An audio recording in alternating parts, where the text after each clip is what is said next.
পূর্বের ভিডিওতে আমরা এইচএসসি আইসিটির প্রথম অধ্যায় শেষ করেছি এবং দ্বিতীয় অধ্যায়েরও অনেকটাই শেষ করে দিয়েছি, যা আমাদের এই চ্যানেলে প্লেলিস্ট আকারে আছে। তোমরা যারা এই ভিডিওগুলো দেখোনি সেই ভিডিওগুলো কিন্তু তোমরা দেখে নিতে পারো। এখন এই ভিডিওতে আমরা দেখব ব্রডকাস্ট এবং মাল্টিকাস্ট বিষয়টা কি। ব্রডকাস্ট মোডে নেটওয়ার্কের যে কোনো একটি নোড থেকে ডেটা প্রেরণ করলে তার নেটওয়ার্কের অধীনে সকল নোডে গ্রহণ করে।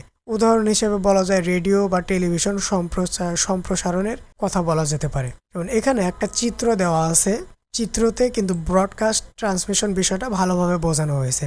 যেমন এখানে একটি নোড আছে হচ্ছে এ নোডের সাথে কানেক্টেড আছে বি, সি, ডি এবং ই নোড। এ নোডটা সবসময় সেন্ডারের কাজ করবে যখন কোনো তথ্য সে প্রেরণ করবে, বা সেই তথ্য কিন্তু সাথে সাথে এ নোড যখন কোনো তথ্য প্রচার করবে সাথে সাথে কিন্তু সেই তথ্য বি, সি এবং ডি নোডের কাছে একই সাথে চলে যাবে। এই বিষয়টাই হচ্ছে ব্রডকাস্ট সিস্টেম। এরপর আসে মাল্টিকাস্ট মাধ্যমে নেটওয়ার্কের কোনো একটি নোড থেকে ডেটা প্রেরণ করলে তার নেটওয়ার্কের অধীনস্থ সকল নোডে গ্রহণ করতে পারে না, শুধুমাত্র যে সকল নোডকে অনুমতি দেওয়া হয় তারা গ্রহণ করতে পারে। নেটওয়ার্কভুক্ত যে কোনো নোডকে এ পদ্ধতিতে ডেটা গ্রহণ হতে বিরত রাখা হয়, যেমন গ্রুপ SMS বা MMS, email, teleconferencing, video conferencing ইত্যাদি। চলো আমরা এখানকার চিত্রটির মাধ্যমে বিষয়টা দেখে নিই।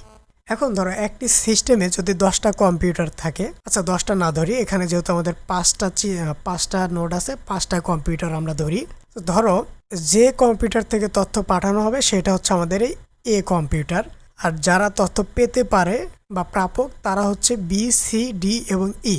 এখন যদি আমরা এই তথ্য, যে আমাদের আগের টপিকটা ছিল ব্রডকাস্টের সাথে সময় কী ছিল, যে তথ্য সম্প্রচার করা হলে সবগুলো নোডই কিন্তু একসাথে তথ্য পেয়ে যাবে। কিন্তু এখন সমস্যা হচ্ছে যে তুমি মনে করো যে তোমার এখানে এই যে প্রাপক 4টা কম্পিউটার আছে, তার মধ্যে তুমি এখন যে তথ্যটা পাঠাবা সেই তথ্য শুধুমাত্র বি, সি এবং ই এই 3টে কম্পিউটারের প্রয়োজন। ডি নাম্বার কম্পিউটারের এই তথ্যের কোনো প্রয়োজন নেই। এক্ষেত্রে যদি তুমি ব্রডকাস্ট সিস্টেম ব্যবহার করো তাহলে যার প্রয়োজন নেই তার কাছেও কিন্তু তথ্যটা পৌঁছে যাবে। এক্ষেত্রে কি হবে, সিস্টেমের ক্ষেত্রে কিন্তু সময়টা বেশি লাগবে। যেহেতু এখানে একটা কম্পিউটারের প্রয়োজন নেই, সেক্ষেত্রে তার কাছেও তথ্য প্রেরণ করা হচ্ছে, এক্ষেত্রে সময় বেশি লাগবে, খরচ বেশি হবে। মোট কথা তো একদম কমিউনিকেশনের যে অ্যাকুরেসিটা কমে যাবে। তো অ্যাকুরেসি বৃদ্ধি করার ক্ষেত্রে বা তোমাদের সময় বাঁচানোর ক্ষেত্রে বা সিস্টেমের উপরে যে চাপ, সেই চাপটা কমানোর ক্ষেত্রে মাল্টিকাস্ট ব্যবহার করা হয়। এই সিস্টেমে কি করা হয়, যে যাদের শুধু তথ্যটা প্রয়োজন শুধু তাদেরকেই পাঠানো হয়, যাদের প্রয়োজন নেই তাদের ইগনোর করা হয়। তো এটাই ছিল ব্রডকাস্ট এবং মাল্টিকাস্টের ভিডিও। পরের ভিডিওতে আমরা পার্ট 5 ডেটা কমিউনিকেশনের মাধ্যমসমূহ দেখব।